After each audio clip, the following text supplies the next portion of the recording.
Hello, everyone. I'm Darian Gold, and welcome to All Things Pilates Season 5. There is a collective fascination with Joe Pilates, his method and inventions. The exercise paradigm continues to evolve, as does our understanding of Joe's genius. So join us because we know there is always more to explore.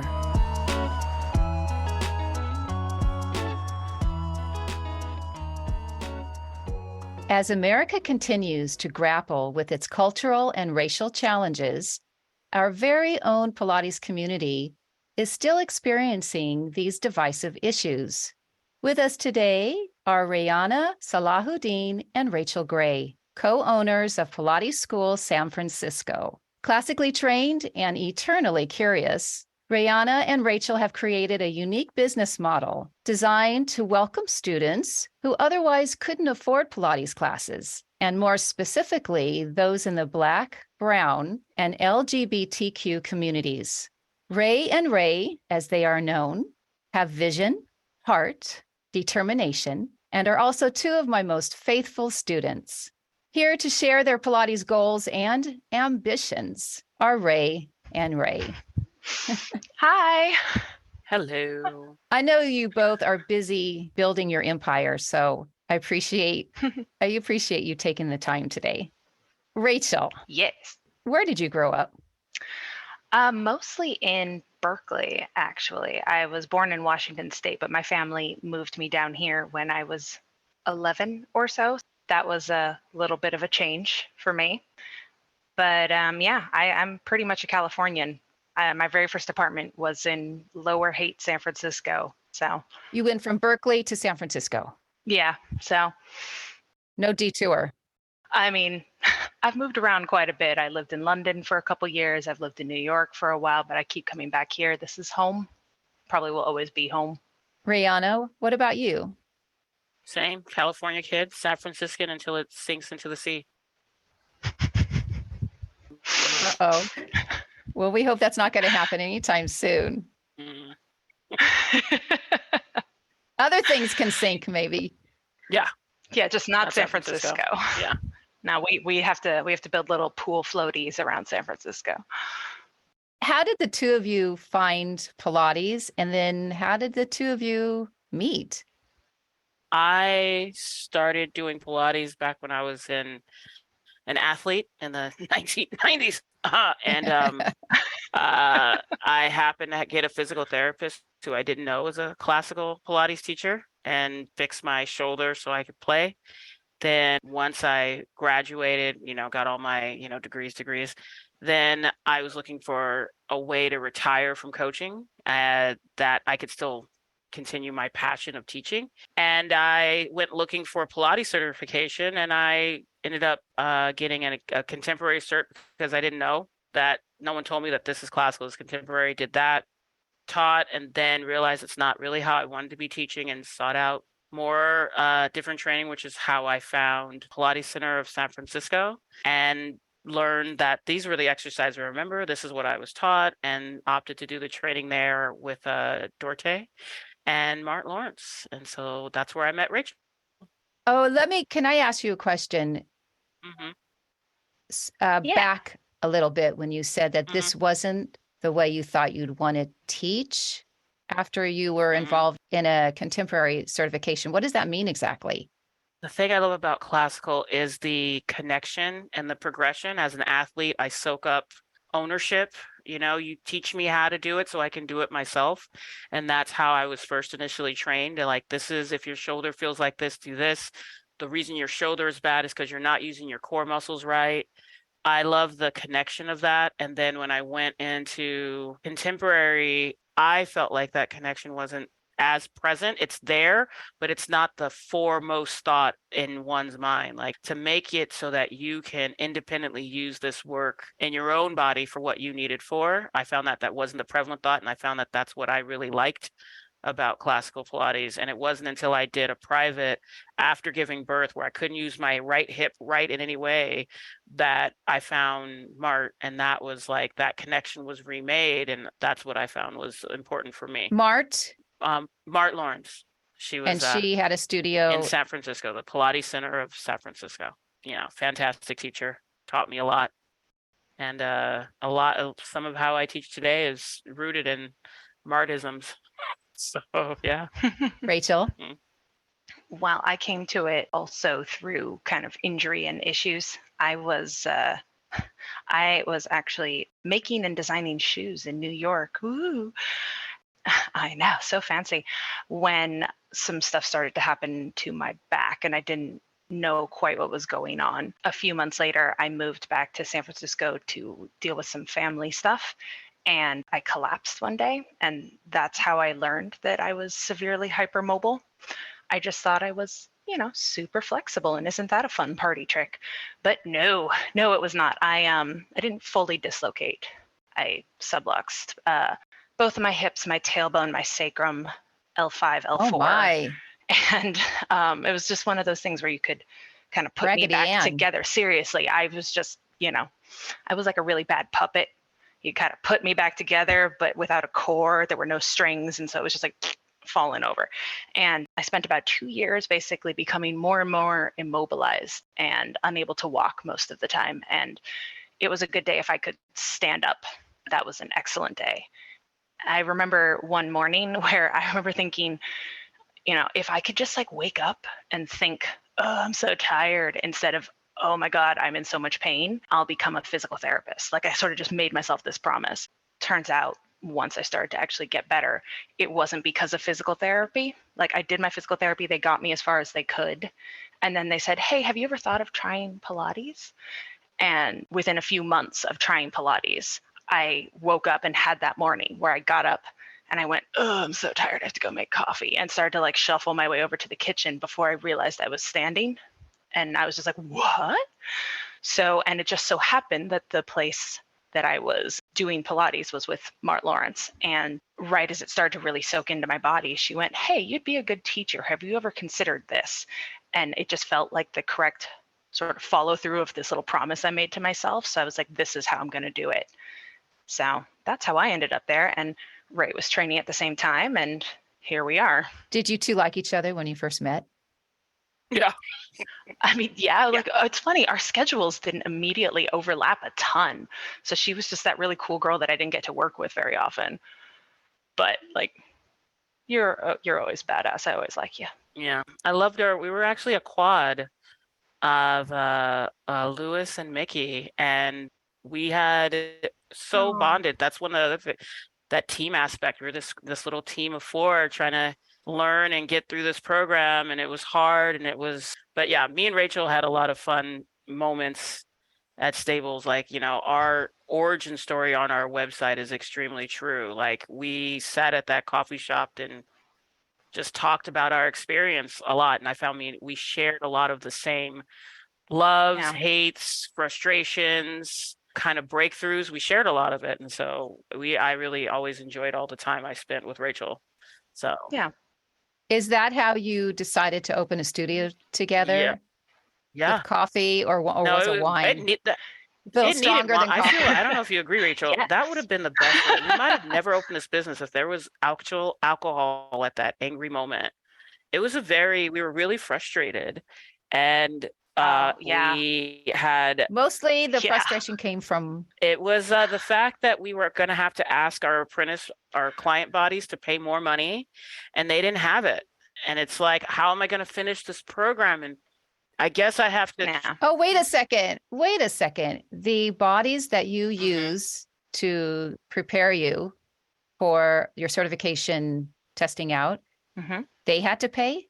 They had to pay for, a small amount. It wasn't a big amount. So yeah, thank you, Rachel. That's true. So it was a small amount, but then even that was a little, for my bodies in particular, were a little bit of a challenge, because we still had to, in some cases, like, some programs, we had to pay the rent for the time, and that was supposed to come from the body.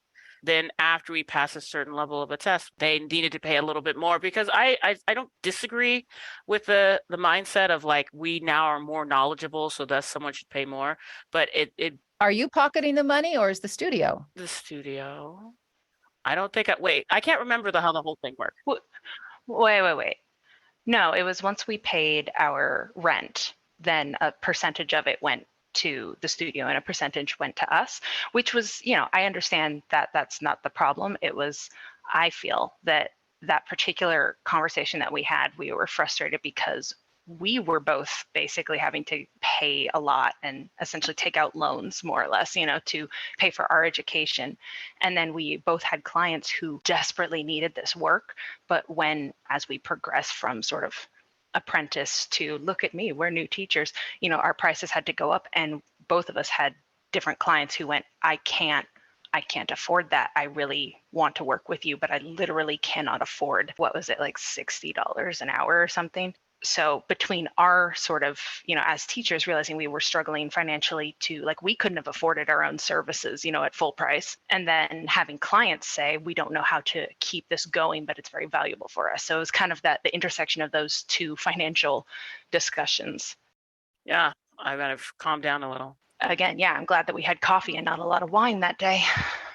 And in that discussion, you knew that you wanted to create some kind of model that would allow anyone who really wanted to learn the work and learn from you. Pretty much. Could. Yeah, exactly. Like, how do we make it more egalitarian? How do we make this work available to more people without watering it down or in some way making it feel less valuable? Yeah. So was that model that eventually that you have now, the genesis of it, or the seed started with that coffee? Yeah. My background is in kind of like creating lesson plans, curriculum, or that last over time.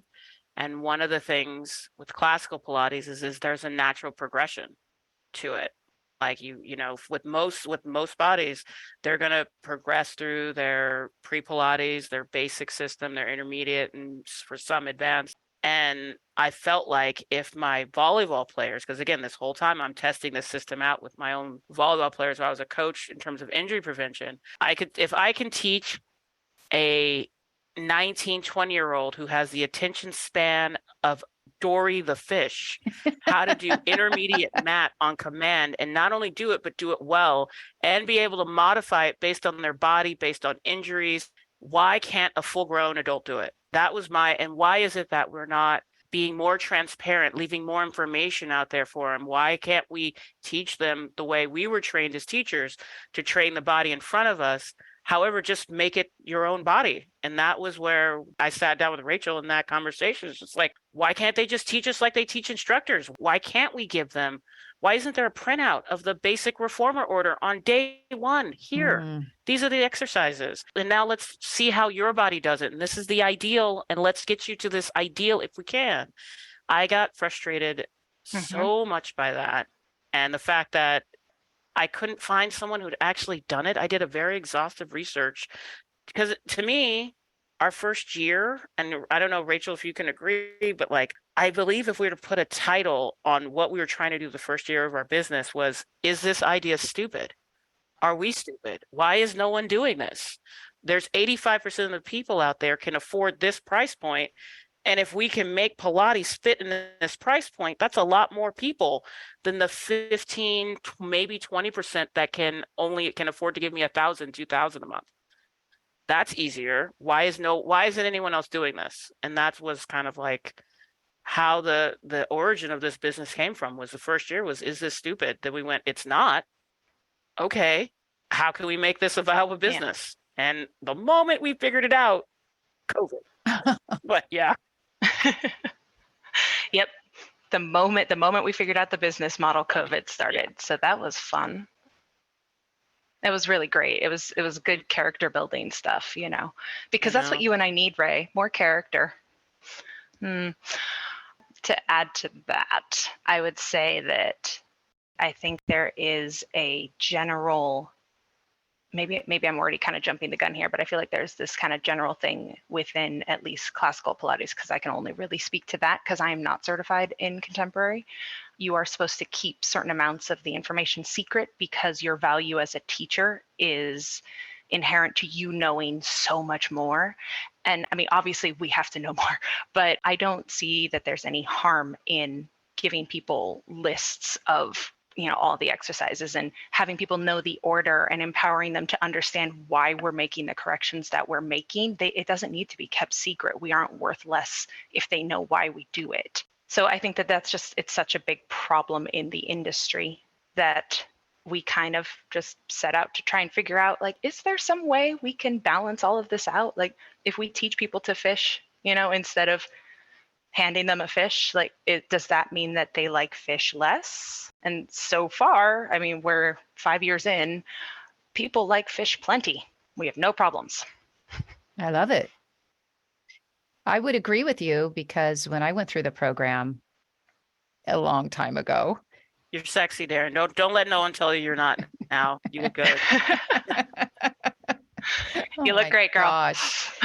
There was definitely something that was pervasive, but underneath that it was just understood that the order that was given to us was only for us. And if you wanted to learn it, you needed to go through a program because there wasn't enough time spent on empowering us as teachers and what we actually have to offer our students.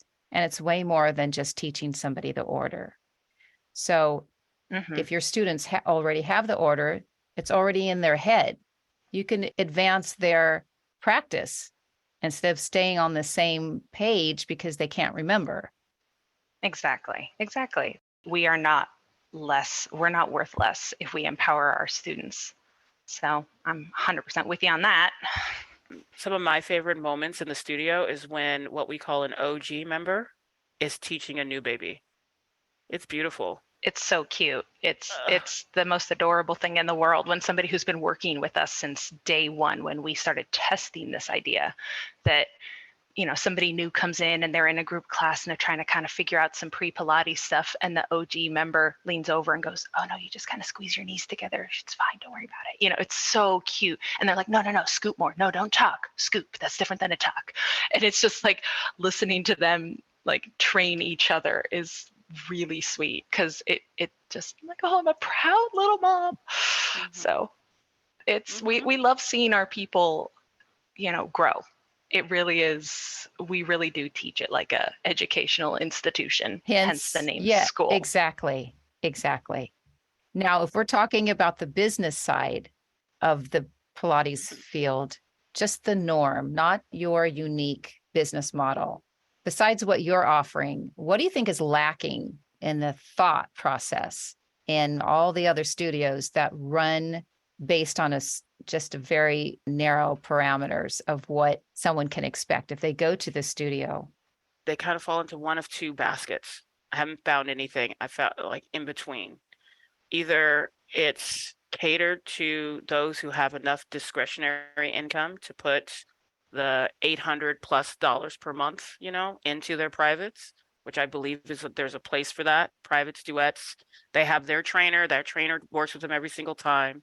Versus the other in which I think more people of color, LGBTQ, those communities that are underrepresented, disregarded in the health fields and fitness, they're going to go more towards basket number 2, which is the more watered down Pilates, I find, which because it's affordable, because the first class is free, and they don't know that, you know, and I'm going to might get myself in a little bit of trouble. I don't really consider, once you pass a certain teacher to student ratio, you can't call it classical. You just can't. Unless you're working with a massive group of advanced people, you're losing that detail, that moving from the center work. And I just don't see a place when you have 20 machines that aren't classical machines and one teacher where they're just calling out commands, how they're able to take that work and translate it to their life. And so when they run out of the money for that, or they injure themselves, or they don't feel the difference in that workout, then they stop doing it because the money matters so much.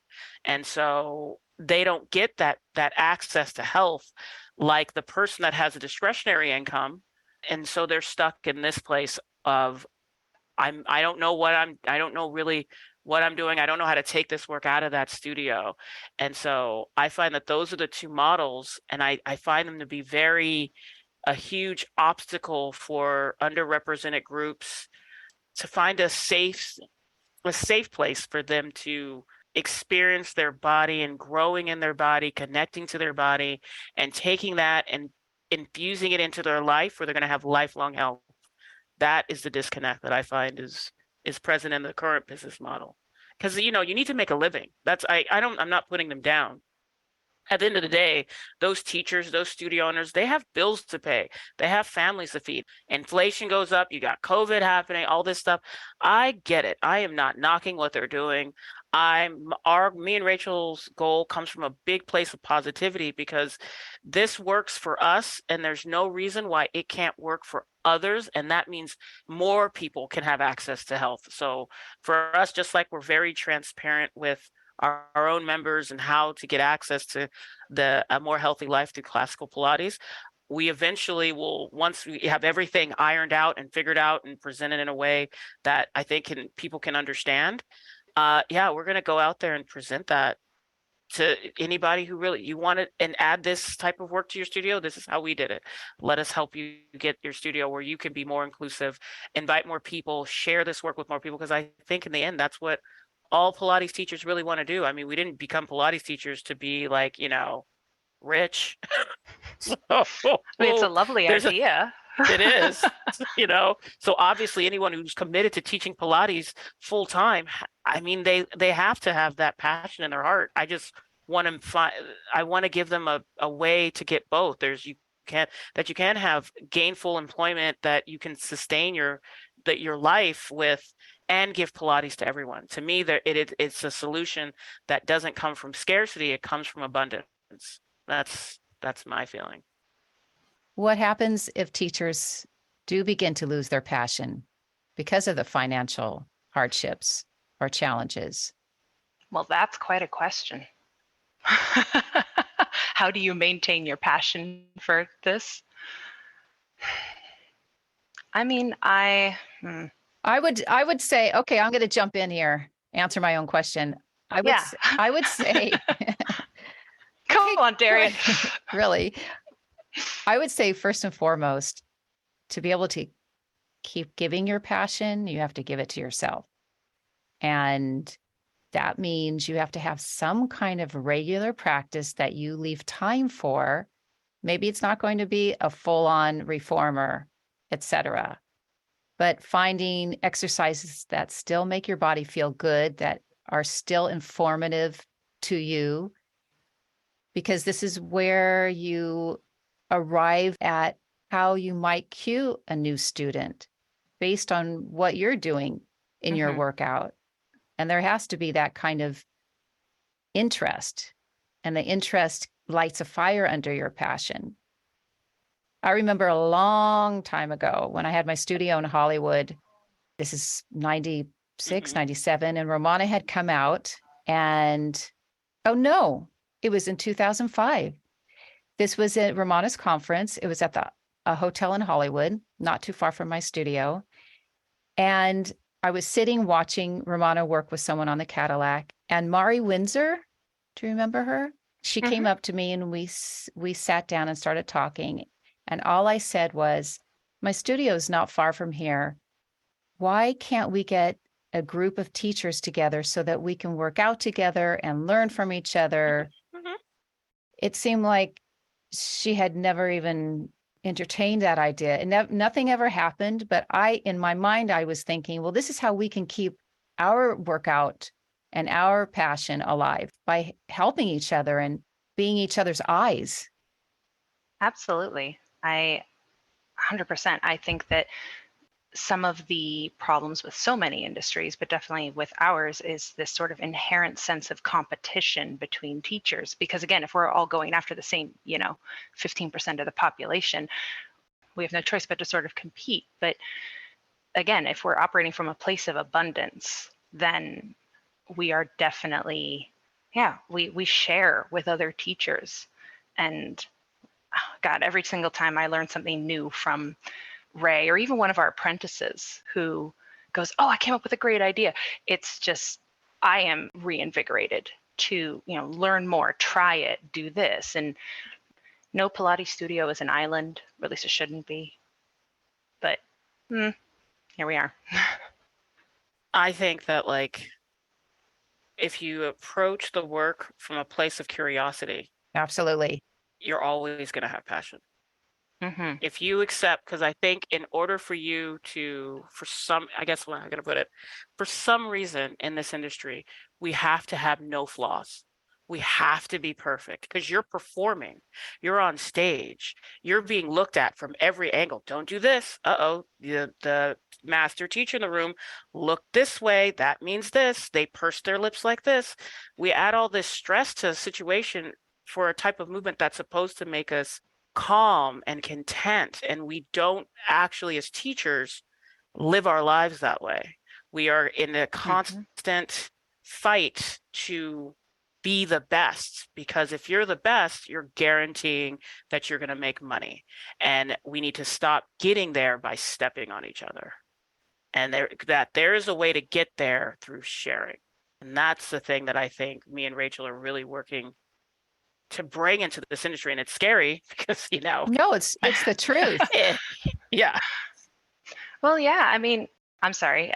If you're, as a teacher, if your ability to have a livable income is dependent upon that kind of, whether or not you intend it to be this like gatekeeping, then how are we going to end up having a more welcoming fitness industry? Because I think everybody can acknowledge that there's some problems in the fitness industry, maybe one or two, I don't know. And so it's or just 70 or 80. Yeah, this tip on the conservative side, yeah, maybe. So just it feels like there's no need to fight over this. We should be able to refill our own cup. I'm just really into using phrases today. I love it. Sounds fun. I'm into it. I'm with it. Yeah. And I think that feeds into just our focus in our studio, kind of going from that traditional model to our model, which it took us years to figure out how to even put our model into like one phrase. We're like, what do you do exactly? And we're like, we kind of walk them, we make them a personal path to complete independence. And we let them, they kind of graduate our program, and then they can do open studio, or sometimes they buy equipment. And what we were trying to kind of describe to people is we're making every student into an instructor of their own body. And that's a lot of work. Boy, oh boy. Like, we believe in this massive continuity of care. So someone comes into our system that's why we, for us, they're not members, they're not clients, they're students. We end up assessing them, kind of setting their goals. We let them know, from about 60% of our students, this program has a beginning, middle, and end. They are learning Pilates so they can. I'm learning Pilates so I can start hiking again so my hip doesn't hurt. I'm learning Pilates because I can't pick up my grandson anymore because my back hurts. And there's the people who are like our forever lifers. I don't think we're ever going to get them out of the studio. And I look forward to every argument before they start an open studio session of exactly what I think they should be doing in their open studio and what they think they should be doing in open studio. And it's a fun argument when they're like, well, I really need my reformer today. And and that's the thing, I think they're phrasing, I need my reformer today. And I'm going to do my short box on the barrel because I just need to get my back and lift through my chest. And I'm going to do it that way. Why don't you earn it on the box and get your flow today? No. I'm not going to do that. That is a normal argument in our studio. And it almost feels like you're talking to a teacher. They need to be recorded, these conversations. Oh, they're hilarious. Some of them are, because we have a camera. They're downstairs. amazing. But like watching someone, I'm teaching another one of our students who's about to, let's say, practicing for their test out of the intermediate system, is practicing their reformer. And literally I'll be like, hey, James, my hip, I know. It's a thing today. I think that says a lot to the differences in what we're trying to do. Awareness. So that awareness and coming in. That's why I feel like the way we run our studio fits so like kind of just clinks together into serving those BIPOC and LGBTQIA plus communities, because you have to come in authentic. You have to come in present. And we so rarely in those groups get to be that in life. So what better to find a way to make something affordable, allow someone to be themselves, no code switching, all that stuff of the outside world stays outside of our studio door. You get to take care of you in a way that society doesn't really let you. And you get to empower yourself and take that work outside into that world that is going to try and hold you down, but you get to approach it with this gorgeous posture and breathe, and take a real deep breath. So that might make you handle a situation and coming at it with negativity and anger and strife. You can sit back and be like, hey, that's you. That's okay. I don't need to let it affect me. I'm going to take a big, deep Pilates breath and move through it. I think that's the beauty in what we do in our studio, to me. And it's affordable, so people can actually do it. Is it affordable because you have a membership base model? Oh, that's a hard question, Darian. That's a hard one. It's affordable because I would think about it more like the student is paying tuition. So there's phases in someone's training, and we all can understand the phases as teachers. We have this time where we don't know what we're doing. I need a lot of help. Someone, and people get, they might start with a mid-level student dues where they're coming and they're getting a private a week and they're getting open. They're mainly doing that and maybe a class or two. Then it's like, okay, you learned it. Now go take class and practice. We can do a whole nother podcast on the program design for how we run our classes. It's like, we don't run like, this is the reformer class, this is the wall unit. It's like a whole week is devoted. We're all learning reformer. We're all learning tower. We're all learning this so they can go through the progression, but it's extremely complicated. And that's as far as I feel like we should go in this, because I need graphs to explain it. But they get a chance to experience all the pieces of equipment in our classes, and then they come back with that knowledge because we're being transparent. Here's the mat order. Here's your pre-Pilates workout. Let's film it. Now go home and practice it. Come back and tell me how it went. Oh, you felt this, this, and this. That's because you did this, this, and this. Try it now. Okay, now go back and try it again. So there's times where it's very private heavy. There's times where it's you need to practice it on your own heavy. There's times where it's really class heavy. Our student dues system accounts for all of that. So it's kind of like they can bank a private they don't use this month and roll it into a private that they're going to need in 3 months. And then as people who we're helping more minority communities, one of the things that gets every single one of them is you're not wasting money here. It's okay if you spend 2 weeks working on your mat at home and because your work schedule's crazy, it's okay because we're gonna use all those credits later on when you're learning intermediate reformer.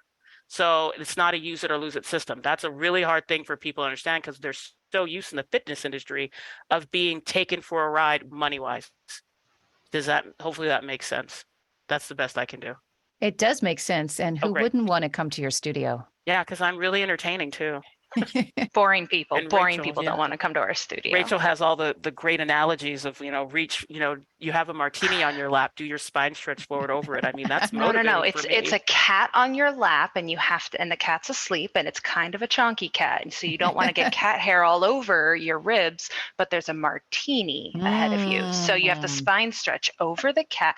Yum. Honestly, a client at some point came in with he'd gotten a new kitten and he was talking about how he was using his Pilates scoop to try to reach over the cat that was asleep on his lap. And I was all, that's exactly what I've been trying to teach you this whole time. Oh my God. Okay, let's discuss this. So that's how those things Wonderful. come along. I do have a question about what you're teaching your students. It sounds to me like you are educating them as to what we have been taught in our certification program, that there is a basic order, there is an intermediate order, there is an advanced order, and maybe one day, but not necessary at all, super advanced. It sounds like all of your students, if they wanted to, might go through a program and become certified to teach. Even though some aren't interested, it sounds like you are prepping them. Is that intentional? Yes. Oh, very much so. That's absolutely by design.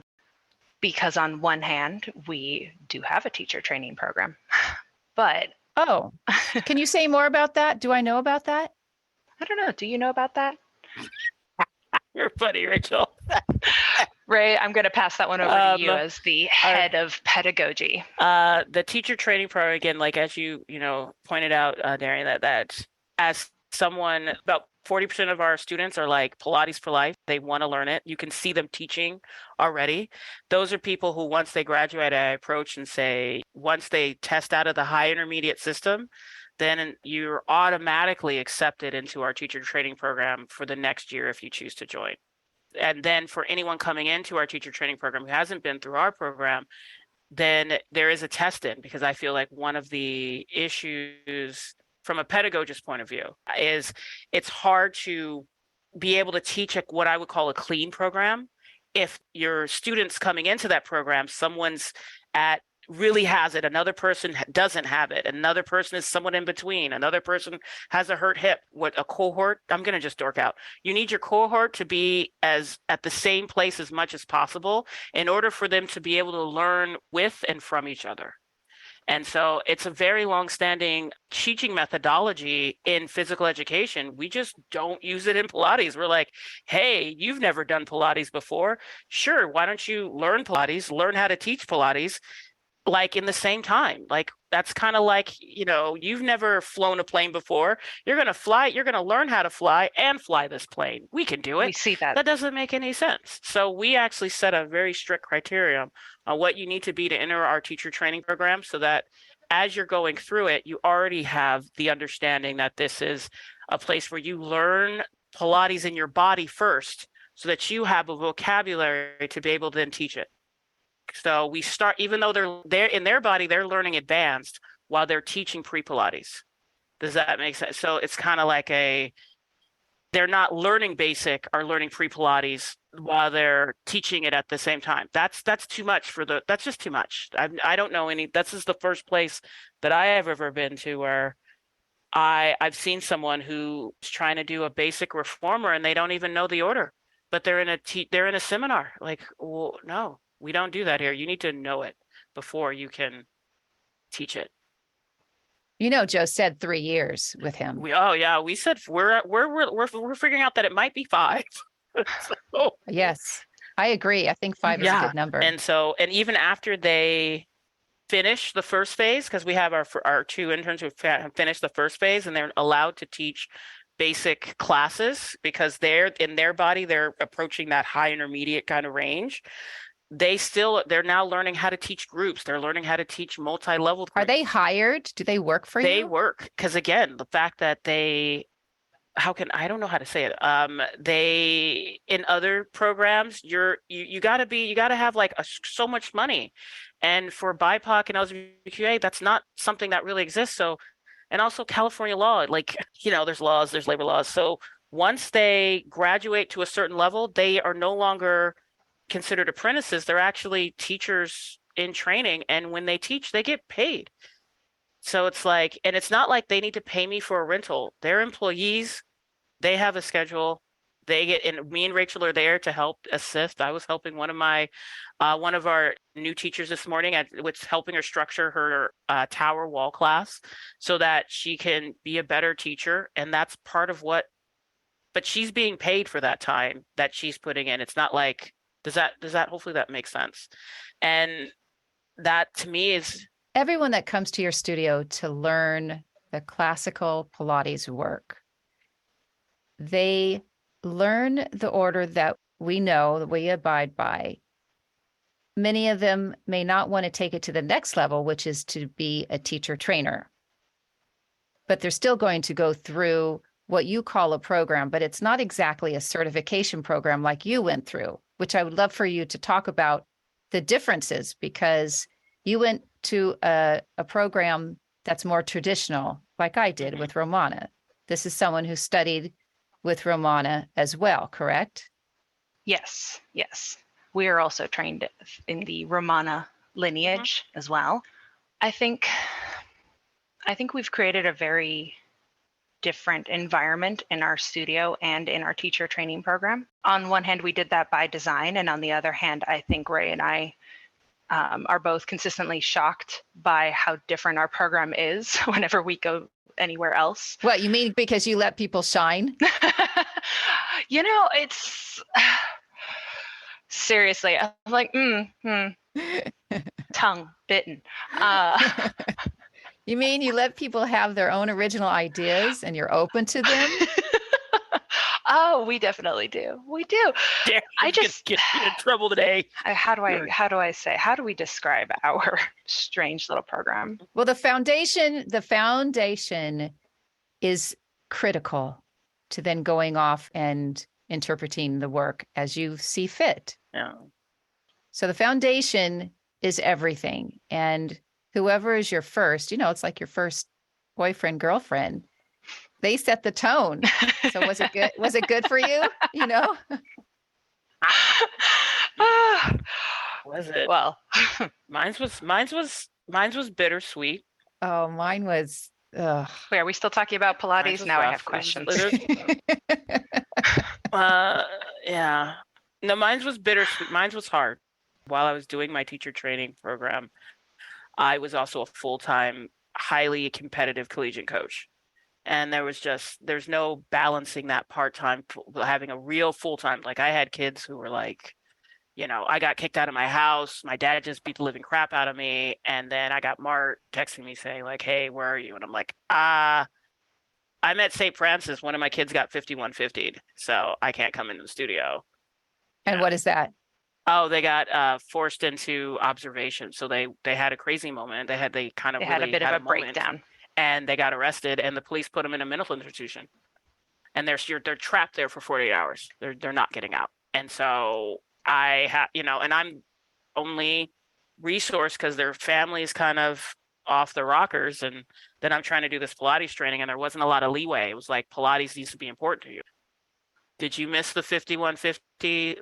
Do you know what that means? I mean, she didn't know. She didn't know what that was. Yeah. So it's like, and I think I just came from a very different lived experience. And so aside from having a very different body type, it was just really, that was the hard part, kind of learning how to navigate and work within the system that I knew you had to appease, and you had to just appease it to get through it. And I hate to say that I gritted my teeth and got through it. And there's some great parts of my training. I loved the large sections of my training, but it'd be no different from walking in. I'd have to present a presentation to a boardroom of all old white men. It felt the same. It wasn't like it was bad. I'm not trying to put anyone down, because I know that like how a brown person experiences the world is very different from how someone who doesn't have any of like these obstacles that like Black women have to face. But it was a very similar environment. And so we strive to make our learning environment.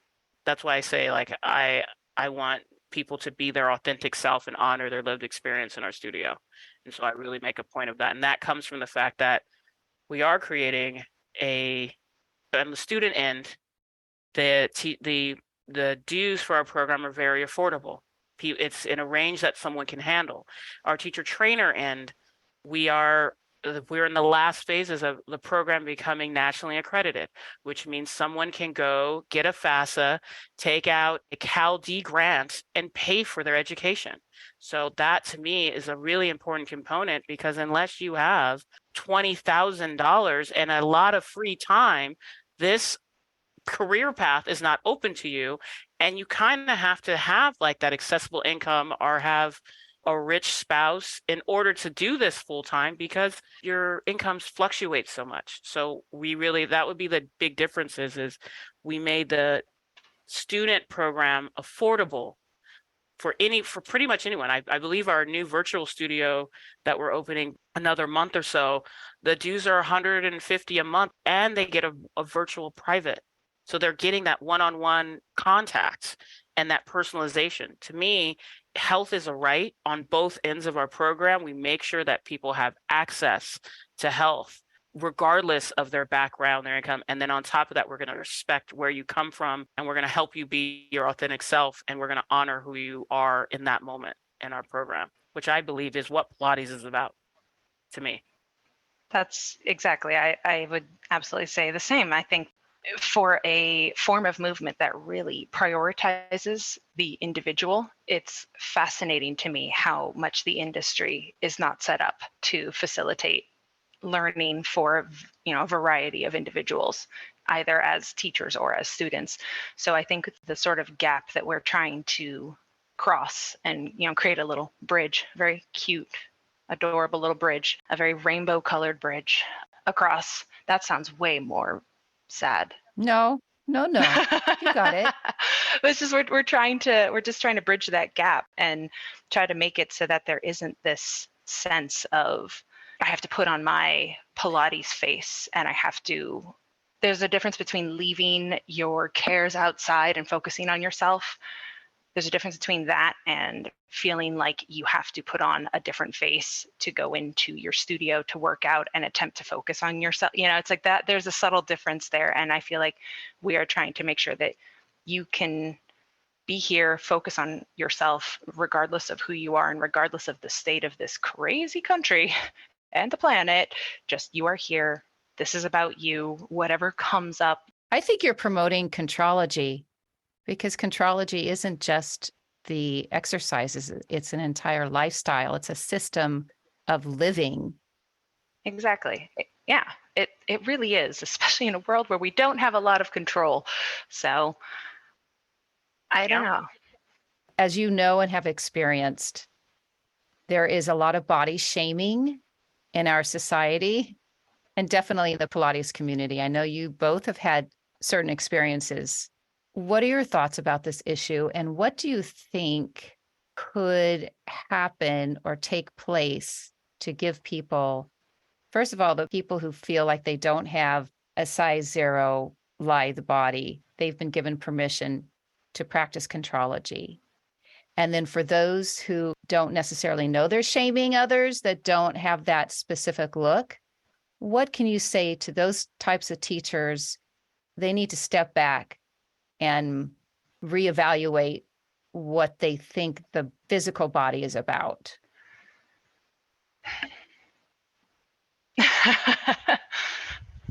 Hold on, first part. And if you have an individual story that you could share with us in terms of your body might not look like it's supposed to look, whatever's supposed to be, whatever that look is, and how you handled it. And did you handle it, or did you just suck it up? I volunteer to do the second part of it. Go, Rachel. I'm sure something will come to mind in terms of actual events, but to be honest, sometimes when those things happen, especially when I was you block it out. I block it out because I don't have time to handle that at that moment. I think that as wonderful as social media can be, in a weird way, things like Instagram and TikTok and whatnot have done a huge disservice to the Pilates world, in that the showmanship of beautiful, elegant, quote unquote, Pilates bodies, that is what you see. You see like generally white, very thin, or, thin, but curvy in the socially appropriate ways, so to speak. Like those are the people that you see performing elegant Pilates online, and that's lovely. But real Pilates is hard. Real Pilates is hard and sweaty. It's not about how you look, So I've found that one of the things I feel that I try to do as a teacher, and that I think we've been pretty successful in teaching our apprentices, is to not be afraid of bodies. Like you don't have to, if somebody has body fat, you don't have to treat them like they're somehow different. You don't have to touch them differently. You probably want to have some conversations about consent and things like that, but you would have that with anybody. But don't be afraid of people who have a body type that's radically different than yours. But to that end, I feel that a lot of teacher training programs don't address the need for apprentices to learn how to handle other different body types, or even, like, for lack of a more soft way of saying this, they don't understand how to see through body fat. If the person doesn't have visible hip bones, we're not necessarily taught how to see things. Not taught at all. What are you talking about? You don't need to be kind about this. We were never taught that. We are not taught that. And it's really distressing because it also means that we're going to make our clients uncomfortable. And most people in the US, especially if we're going after that larger population that Ray and I are very specifically designed this program to go after, like, instead of the 15% of those people with the 85, if we're going after that population, it's really important that we revamp the image of the quote unquote Pilates body that society has.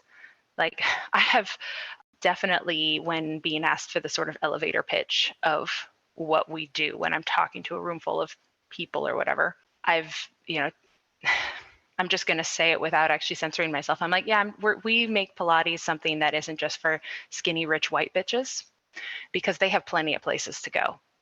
And, they're welcome, but it's just, we are the little studio of, the island of misfit Pilates people. And I think it's so important that you can come in here and realize that we're not going to say fat as a bad thing. We're not going to talk about you have to earn your cookies. It's just like, no, eat your damn tacos and come and do Pilates so that you don't hurt yourself when you bend over to pick up that margarita that you just, it's like, we're very real life about it here. Is that answering the question?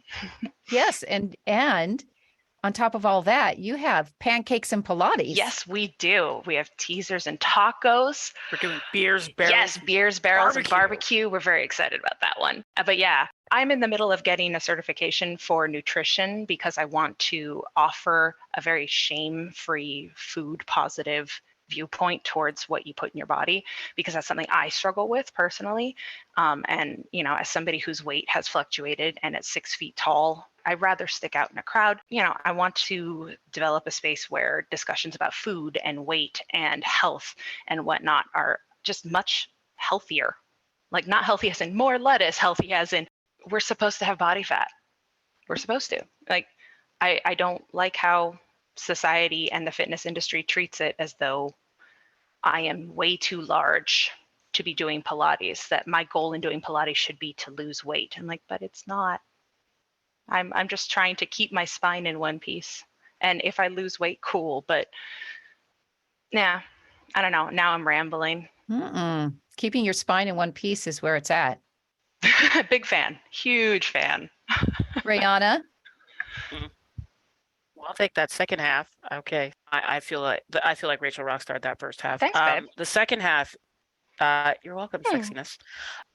What I would say to a teacher who hasn't had that experience yet, because again, I agree, it's not given to us. The term normal needs to be stripped from all Pilates training. Hear, hear. It just needs to go.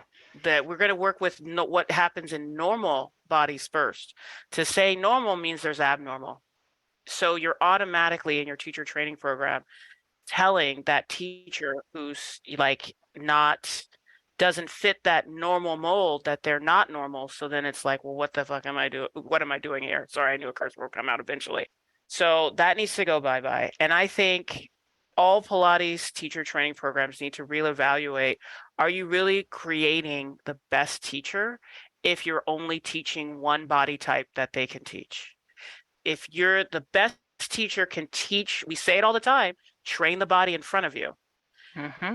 If you can't train a woman, a female presenting a body that has a size double H chest and has a little bit of a gut and has a rock star badonkadonk and thick legs, and you're just like, well, we're just going to take the reformer out in third gear to make space for your flesh.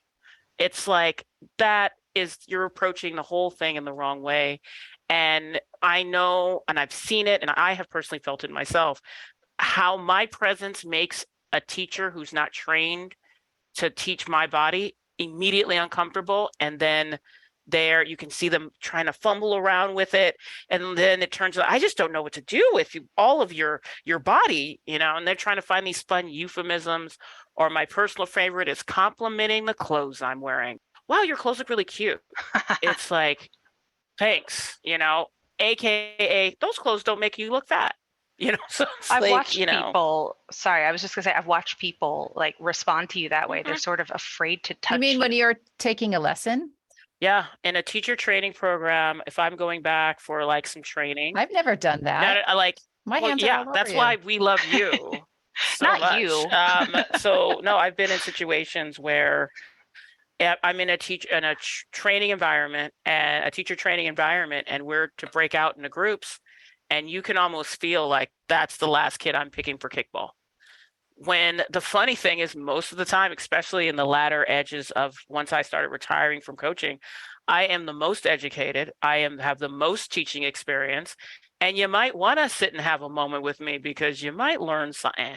Or the other thing is the assumption that my body dictates my fitness level and my knowledge level.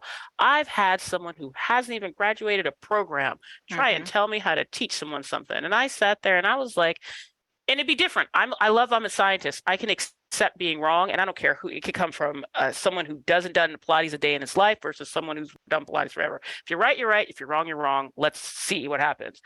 But I swear, this person's only feedback was lift your chest. Just was finding something to say in order to say you're not qualified. You be quiet, because have you looked at your guts lately? And you can feel it. You can feel it in the room. And I just think that teacher training programs need to address that and need to To say nothing of trans bodies. And we really are not trained to be aware of any body type other than skinny, white, and usually feminine. I guess that to kind of take it full circle, because by ignoring different body types, you are ignoring most black body types. Hey, this is how I came out. I got a bum, I got a booty, I may have boobs, it's a thing. And depending on the day, it is. Ignoring the male body type, that's a specialty. When is that a specialty? The ballet dancer body is the ideal. And the other thing is like a kind of like a sports way. I get it. Someone whose body is kind of built like an ant, like, you have lots of muscle, but not a lot of weight. It's not, just physics wise, this work is going to be a different type of challenge for you.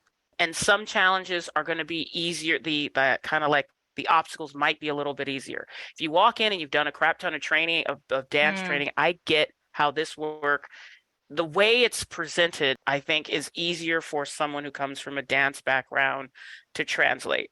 I feel like as teachers, we need to approach the work for that individual and teach people how to individualize their training for the person in front of them, regardless of the physical background they're coming from. And that's the problem. We're trying to chunk people, large groups of people, into one thing of normal, not normal. And that's the problem to me. And so that just needs to, if we change that, I feel like we would be in a much better place. We'd be all studios would be inclusive. Because, we get a lot of people who like, I went to this studio and I felt super uncomfortable. And the fact that I saw you on the website doing a teaser, because I'm a gorgeous chocolate fluff Black woman who can rock star her teasers when she feels like it.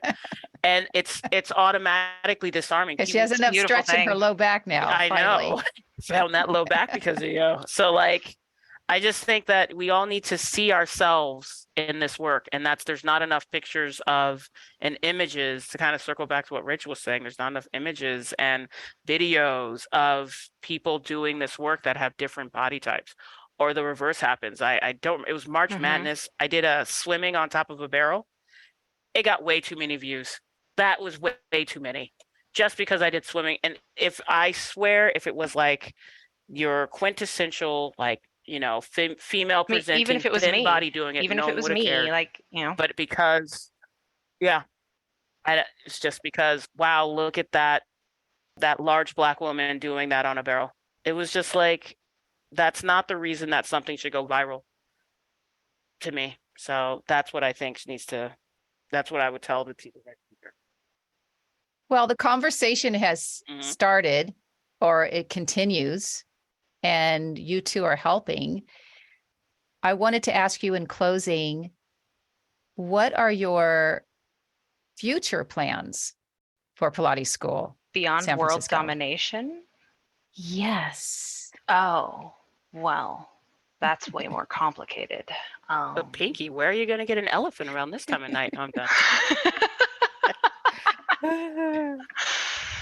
Well, Ray, you're CEO. I feel like this I is know. you. I'm supposed to be a CEO right now. Got it. Both me and Rachel, short term is to really launch the teacher training program and launch our virtual studio. Once we do that, we want to kind of ride that wave until we have our own hub location. That's kind of like our goal between now and 7 to 10 years from now. And then the big goal is once kind of permeated ourselves and a bunch of other studios and kind of shown that this system can work and works for other studios to incorporate within their traditional models, then I would love to see Pilates in every public education program in America. That's right. Starting from elementary school, like very young, get them doing mat. Right on. I would like for a regular high school, you know how every high school has a weight room? I feel like every high school should have a Pilates studio. Then that generation would then go to a gym and be like, okay, that's the weight room. Where's your Pilates studio? That's just a normal, and they like the expectation of, I was going to go work out. Were you going to do your basic reformer? Yeah. And then I was going to lift some weights, maybe do a little cardio after. I want it to fall off of people's tongues that simple. The fact that everyone can go into a weight room and do squats and do this, and there's videos and stuff like that. Yet classical Pilates, people don't even know the differences or what it's just too much out there and it's all discombobulated. I want to pull it all together and put it in schools. That is like what I would love to, that's kind of like what I want to do in my retirement. It's a big one. That is the goal. Yeah. I mean, imagine how different both of our stories would have been. I mean, we wouldn't have ended up here, but how many lives of all of our clients would have been changed if they had learned this early on.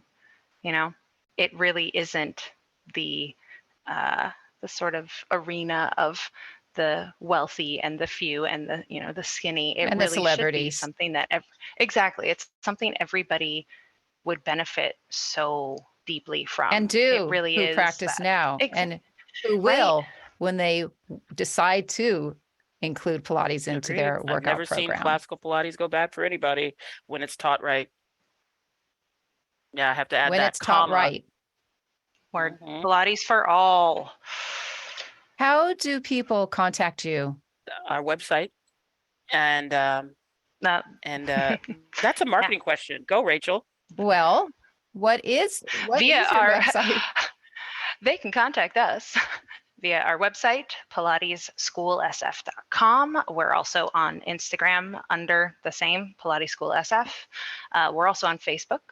I'll be completely honest, we are not the most active on social media these days because we are teaching and teaching teachers who are teaching and teaching teachers, etc. So we're a little slow on that, but the website is kind of the hub for everything. So you can come and check us out and see what we're about and ignore the typos because we're cute like that. Do you have open house? Our social events, our next social event is July 15th. Yeah. I believe so. It is on the website anyway. Our social events are open to the public. You can go in and sign up, and they're these great little where we combined Pilates, food, and people who love Pilates. And you get a chance to really come in and feel the community that we're building and get a chance to try some Pilates out. I believe Beers, Barrels, and Barbecue we're going to focus on all the work that you can do on a spine corrector, a small barrel, and a large barrel. And then we're going to put some delicious either, meat or mushroom, deliciously barbecued and smoked mushrooms or meats in your mouth. And then have some delicious beers and have some conversation about Pilates. Wonderful. That's wonderful. So it's all, those are always open to the public, as well as anytime we can finagle your pretty Miss Gold to come down and teach a thing. Come and hang out. Yeah. So those are also great events to come with. You had me at beer. That's all it took this whole time. I'm very easy. Oh, then I feel like you would love it. Yay. Thank you so much for your time and for all of your dreams and your inspiration and the ideas you have around what's possible with Joe's work. Aw, thanks. Thanks so much. Love you. You're very welcome. It's lovely to talk to you Thank about you. all this because mostly we talk to each other Yes. about it. Well, now you'll be talking to my listeners. All Things Pilates is produced, written, edited, and hosted by me, Darian Gold. Mastered audio mix by Fabian Romero. This season, we have all original music by AKA Johnny. Also, if you're enjoying this podcast, you have the opportunity to support it for as little as $3 a month. You'll see the link in the show notes, and just know that every dollar helps me continue to bring you the most interesting guests in the Pilates community. Real beauty lies underneath the skin, no matter what skin tone you have. It's your honesty and compassion that shine through to the surface. When we practice contrology, from Joe's perspective, he was only interested in your making room for his method. I can't imagine he cared what you look like. One of the best things about his teachings is no matter what personal problems we all might be dealing with, when we focus on our Pilates practice, everything else just seems to fall away. Thanks so much for tuning in, and see you back here in a couple of weeks for another episode of All Things Pilates.